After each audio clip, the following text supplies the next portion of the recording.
गुजर जइबू का, ई जमाना के डर से बिछड़ जइबू का।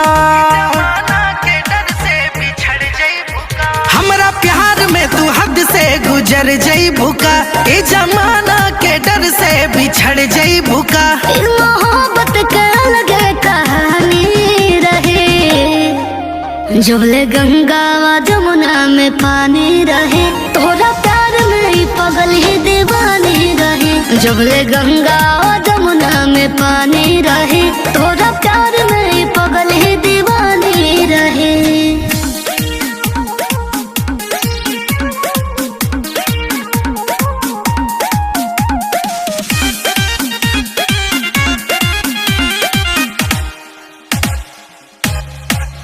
अब देखला कहाँ तू दीवानगी, तोरे दिल में बहा मर रावानगी। एही से बागुरूरी अपन प्यार पा, कबो लागे ना नजरी हमर यार पा।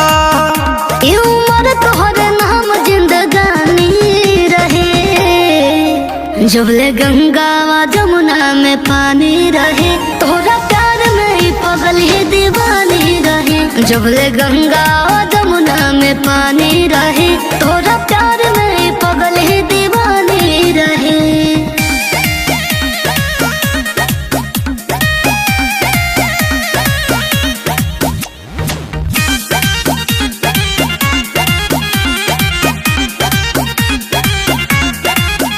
इश्क का होला सबके देखा दे हम, सच्चा प्यार करे सबके सिखा दे हम।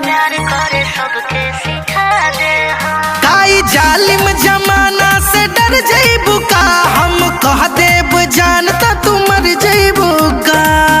चंद प्यार के काहे है निशानी रहे, जबले गंगा व जमुना में पानी रहे। तोरा प्यार में ही पगल ही दीवानी रहे, जबले गंगा व जमुना में पानी रहे।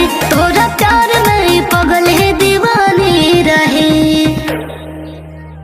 मोहब्बत के अलग कहानी रहे, जबले गंगा व जमुना में पानी रहे।